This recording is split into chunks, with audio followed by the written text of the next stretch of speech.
(11월의) 첫 월요일 아침 글로벌비트 문을 열겠습니다. 오늘은 지난 금요일 시장과 함께 주말 사이 들려왔던 다양한 글로벌 경제 뉴스들 점검을 해볼 건데요.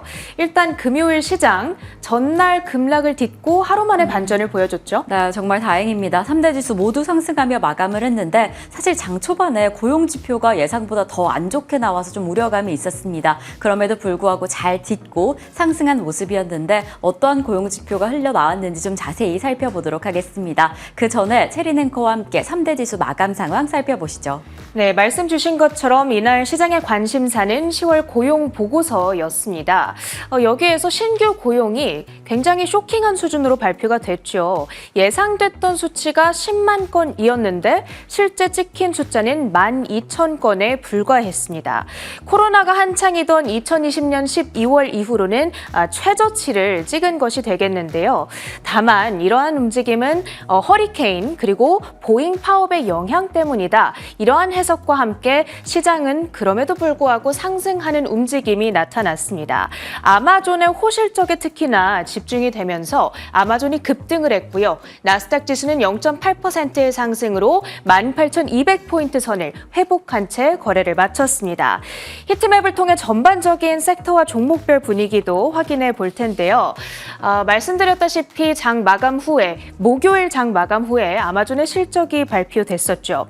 AI 특수에 힘입어서 매출과 순이익이 모두 급증을 했고요. 그 덕분에 이날 주가는 6.2% 급등 마감을 했습니다.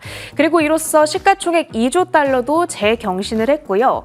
시장은 마이크로소프트와 메타가 촉발했던 AI 고비용 우려를 떨쳐내는 움직임, 그 덕분에 엔비디아 역시도 2% 가까운 동반 상승세를 나타냈습니다. 엔비디아와 관련해서 주말 사이 들려왔던 또 하나의 빅 뉴스, 오는 8일부터 인텔이 다우지수에서 빠지게 되고요. 그 자리를 엔비디아가 편입되게 됩니다. 무려 25년 동안이나 이 다우지수 구성 종목의 자리를 지켜왔던 인텔인데 AI의 도래가 양사의 운명을 뒤바꿔 놨다. 이러한 평가들이 들려오고 있습니다. 그런 한편 이날 인텔도 크게 올랐죠. 현분기 가이던스 상향에 힘입어서 7.8% 급등세를 나타냈습니다. 그 덕분에 필라델피아 반도체 지수는 1.1% 상승하면서 하루 만에 5,000포인트 선을 만회하는 움직임 나타나기도 했습니다. 이번에는 금융 섹터로 가보겠습니다. 어제 워렌 버핏이 이끄는 버크셔 해서웨이의 13F 분기 보고서가 올라왔습니다. 지난 2분기 애플 지분을 50% 매각을 한 바가 있었죠. 3분기에도 25% 추가 매각에 나선 것으로 확인이 됐습니다. 이로써 보유하고 있는 애플의 지분은 연초와 비교했을 때 3분의 1 수준으로 대폭 줄어든 게 된 것인데요. 그럼에도 불구하고 현재 지분의 비중을 봤을 때 연초 45%에서 지금은 25%로 여전히 압도적인 1위를 들고 있다는 점 체크가 가능합니다. 산업 섹터로 가서는 보잉의 주가가 환하게 초록불을 켜고 있죠.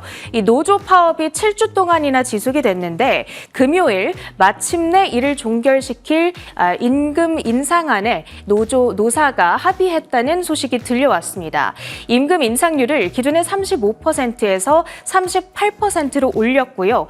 이 보잉 노조의 파업은 2008년 금융위기 이후로는 16년 만에 처음 있는 일이었는데 이로 인해서 3분기에 상당한 손실을 봤을 것으로 예상되고 있습니다.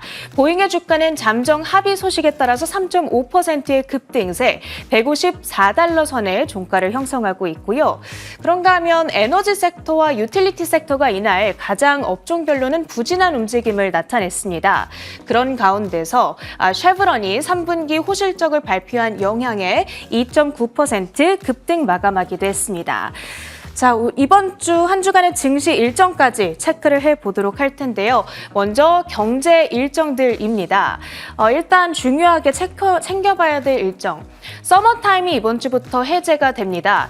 미국 주식을 하는 투자자들 입장에서는 이 증시 거래 시간이 밤 11시 30분부터 아침 6시로 변경된다라는 점 반드시 챙겨보셔야겠고요. 이번 주 가장 중요한 이벤트, 5일 치러질 미국의 대선이 되겠습니다. 누가 되느냐에 따라서 기준금리, 환율, 물가 정말 여러 가지 전 세계 경제 요소들이 뒤바뀌게 될 이벤트가 되겠죠. 챙겨보셔야겠습니다. 이번 주는 저희 글로벌 식스 역시도 대선 특집으로 준비를 하고 있는데요. 후보별 공약, 증시로의 영향, 그리고 개표 진행 상황 등 여러 가지 소식들 생생하게 챙겨드리도록 하겠습니다. 목요일에는 미국의 FOMC 기준금리 결정이 이루어집니다. 25 베이시스 포인트 스몰컷이 기정사실화되고 있음 체크하면 되겠고요. 다음으로는 실적 일정도 챙겨보도록 하겠습니다. 월요일에는 다이아몬드백 에너지, 팔란티어, 화요일에는 슈퍼마이크로 컴퓨터와 쿠팡, 수요일에는 세계 최대 스마트폰 반도체 기업이 되겠죠. 퀄컴 그리고 ARM의 실적까지 챙겨보시면 좋겠습니다. 이렇게 특징주 마무리하고요. 주요 외신 헤드라인들 살펴보시죠. 네, 글로벌 헤드라인 소식입니다. 기다렸던 10월 고용 보고서 다소 충격적인 결과가 나왔습니다. 사실 어느 정도 여러 가지 변수로 예상을 했는데 해당 예상보다 더 안 좋은 결과였습니다. 이에 미국 고용 시장 쇼크다라는 단어가 붙었는데요. 어떠한 내용일지 자세히 살펴보도록 하겠습니다. 미 노동부는 10월 미국의 비농업 일자리가 전월 대비 12,000명 증가했다고 밝혔습니다. 이는 팬데믹 여파로 고용이 대폭 감소했던 2020년 12월 이후 3년 10개월 만에 가장 적은 고용 증가폭입니다. 다우존스가 집계한 전문가 전망치인 11만 명에도 크게 밑도는 수준입니다. 8월 고용 증가폭은 15만 9천 명에서 7만 8천 명으로 9월 증가폭은 25만 4천 명에서 22만 3천 명으로 각각 하향 조정됐습니다. 네, 저희가 지난주에 전해드렸던 고용시장에 따르면 이 ADP 고용보고서도 그리고 실업수당 청구 건수도 예상보다 고용시장이 탄탄하다, 안정되어 있다라는 점을 시사했는데요. 금요일 날 공개가 된 10월 고용보고서는 말 그대로 고용 쇼크를 시사했습니다. 이 비농업 일자리 수가 12,000개 증가하는 데 그친 겁니다. 시장의 예상치가 11만 개였던 데 비해서 턱없이 적은 수준이었죠. 지금 이뿐만 아니라 이 제조업 시장 내에서도 어느 정도 충격이 좀 있었는데요. 가장 큰 하락세를 보였던 게 제조업, 10월 들어서 4년 6개월 만에 가장 적은 수치, 그러니까 4만 6천 명이나 감소하게 되면서 지금 시장이 그리 좋지 않다라는 충격을 좀 줬습니다. 코로나 이후에 가장 좋지 않은 시장이다라고 시사하기도 했는데 이렇게 충격에도 불구하고 주가는 사실 좀 크게 흔들리지 않았습니다. 왜 그렇게 주가는 큰 영향을 받지 않았냐라고 한다면 사실 어느 정도 해당 변수들은 예상이 가능했다라고 해석이 됩니다. 이 허리케인의 피해 그리고 보잉사의 파업은 일시적인 이벤트였기 때문에 이 지표가 안 좋을 수는 있다라고 어느 정도 예상을 좀 했고요. 마음의 준비를 해서 제한적인 영향을 대비할 수 있었습니다. 그리고 이번에 고용보고서의 응답률이 현저히 좀 낮았습니다. 34년 만에 최저치의 응답률을 보였기 때문에 지금 고용시장 전체를 대변하기에는 좀 제한적인 수치다라고 해석이 되고 있습니다. 그리고 이렇게 비농업 일자리 증가폭은 좀 적었지만 자세히 살펴보니까 세부 조항의 상황은 그리 나쁘지 않았습니다. 10월 실업률이 전월 대비 같은 수준 4.1%를 기록했고요. 이 부분은 전문가의 예상치를 부합하는 수준이었습니다. 이뿐만 아니라 시간당 평균 임금 상승률 역시나 시장의 예상치를 부합했다는 점, 지금 전반적인 고용시장이 그리 둔화되지는 않았다라고 해석되기도 했습니다. 이에 따라서 주가 변동에선 좀 큰 영향은 없었지만 그럼에도 불구하고 금리나 기조에는 조금 충격을 가져왔습니다. 지금 B컷의 가능성이 고개를 들었습니다. 동결 가능성이 사라지고 50bp 인하 가능성이 1%대 드러났는데요. 사실 지금 이러한 변화가 있었다는 점은 좀 체크해 보셔야겠지만 그래도 여전히 25bp 가능성이 가장 강력하게 점쳐지고 있습니다. 이를 두고 월가에서는 특히나 블룸버그 측에서는 25bp 인하 가능성이 여전히 높고 지금 고용시장의 충격에도 불구하고 점진적인 완화 기조를 이어가야 한다라는 평가가 나오고 있습니다. 이제 이번 주 5일 대선 그리고 7일에 연준의 금리 인하 결정까지 어떠한 흐름을 가져가게 될지 저희와 함께 체크해 보시면 좋을 것 같습니다. 저희는 계속 이어서 두 번째 헤드라인 넘어가 보겠습니다. 최근에 반도체 시장 내에서 인공지능 붐에 따라서 반도체 시장뿐만 아니라 주가 전반적으로 좀 큰 변화가 일어나고 있는데요. 이번에 또 한 번 이 반도체 산업의 변화를 보여주는 상징적인 사건이 하나 발생했습니다. 바로 다우지수에 인텔이 퇴출되고 엔비디아가 포함이 된 건데요. 갈라진 운명에 대한 이야기, 어떠한 이야기일지 자세히 살펴보도록 하겠습니다. 지수 운영사인 S&P 다우존스 지수는 이달 1일 설명을 통해 오는 8일 거래부터 다우지수에서 인텔을 제외하는 대신 엔비디아를 편입할 계획이라고 발표했습니다. 이번 결정은 지수 내 반도체 산업 익스포저 대표성을 개선하기 위한 것이라고 설명했습니다. 인텔은 1999년 다우지수에 편입된 바 있습니다.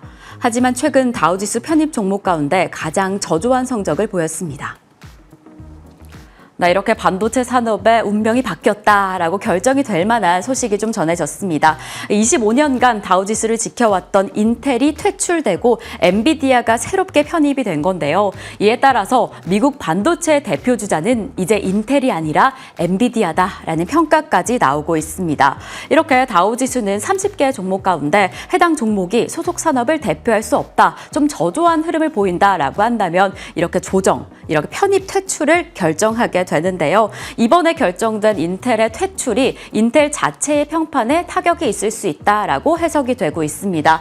아무래도 최근에 CPU 분야에서도 부진한 흐름을 보이고 있고 퀄컴과의 사업 매각 가능성, 아직까지 이렇게 좀 잡음이 들리는 가운데 추가적인 주가 하락의 가능성도 점쳐지고 있는 겁니다. 만약에 인텔이 ETF가 없다면 ETF 자금이 없을 경우에 이 추가 하락을 조금 더 심각하게 고려해봐야 한다라는 부정적인 시각도 나오고 있습니다. 이에 비해서 엔비디아의 전망은 어떨까 기대감이 좀 보여집니다. 아무래도 지난해 240%가량 주가 상승이 있었고 올해만 해도 100%를 훌쩍 뛰어넘는 주가의 상승폭이 있었는데요. 이제 완전히 AI 칩 시장 안에서 점유율의 대부분을 차지한 만큼 엔비디아가 이번에 블루칩의 왕관을 쓰고 추가적인 주가 상승이 있을지 좀 고려해 보셔야 될 것 같습니다. 하지만 지금 다우지수 자체의 한계를 보는 시각도 있습니다. 다우지수에 구글과 메타는 포함되어 있지 않기 때문에 지금 다우지수가 전반적인 산업을 대변하기에는 부족하다라는 평가가 나오고 있어서 이번 이슈 어떻게 주가에 적용이 될지 좀 차분히 살펴보시는 게 중요할 것 같습니다.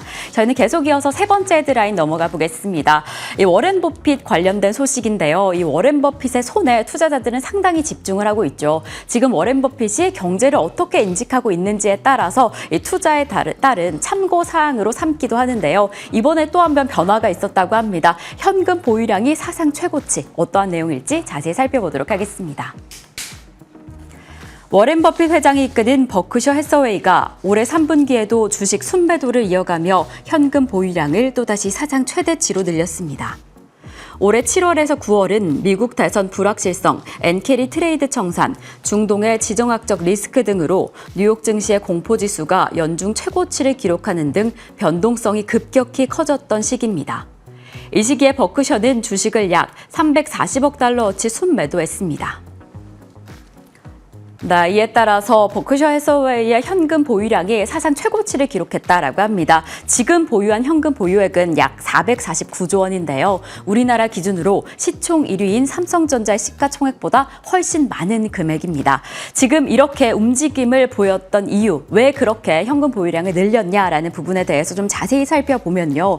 아무래도 이 주식을 매도하고 현금을 축적했다는 것, 지금 시장에 대해서 좀 불확실하다고 판단한 게 아닌가라고 해석이 되고 있습니다. 그래서 이렇게 주식을 매도하면 또다시 시장의 변동성을 높일 가능성이 있는데요. 최근에 뱅크 오브 아메리카의 지분도 좀 크게 줄이면서 90억 달러가량을 회수한 상황이고요. 최근에는 18년 만에 2018년 이후에 처음으로 자사주 매입을 하지 않겠다라는 결정도 했습니다.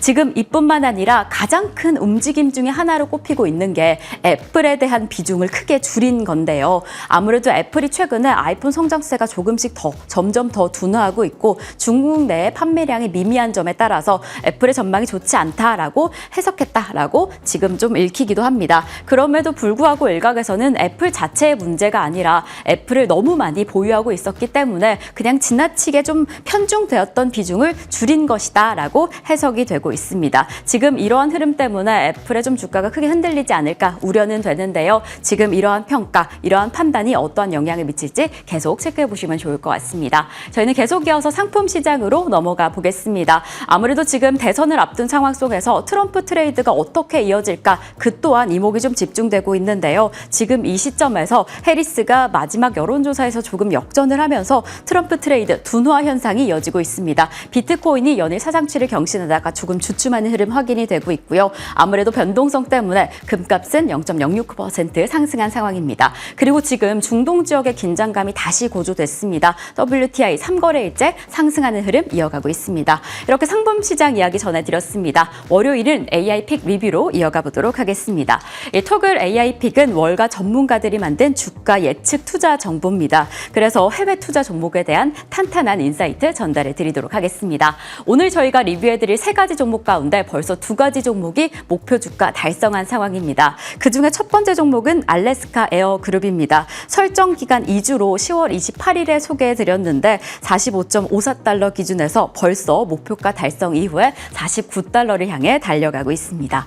지난달에 이 기업은 하와이언 항공 이수를 마무리했는데요. 그리고 4분기에도 손익분기점 넘어갈 것이다, 근접할 것이다 라는 긍정적인 애널리스트들의 분석이 나오고 있습니다. 계속 지켜보시면 좋을 것 같고요. 그리고 또한 목표가 달성한 두 번째 기업은 F5입니다.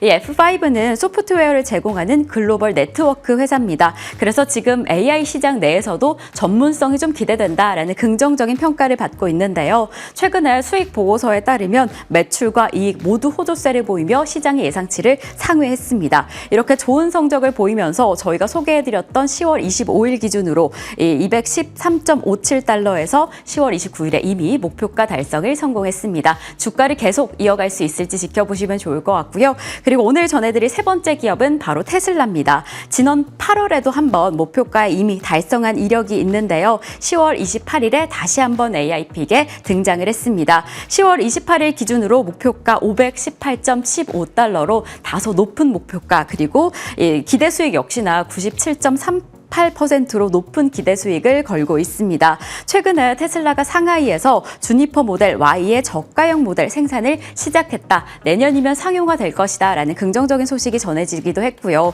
이렇게 중국 시장 내에서 확대, 그리고 최근에 공개되었던 완전 자율주행 차량에 대한 기술력이 이 내년 주가에 조금 더 기대를 걸면 어떨까, 주가 상승을 견인할 수 있을지 지켜보시는 게 중요할 것 같습니다. 지금까지 AI픽 리뷰 전해드렸습니다.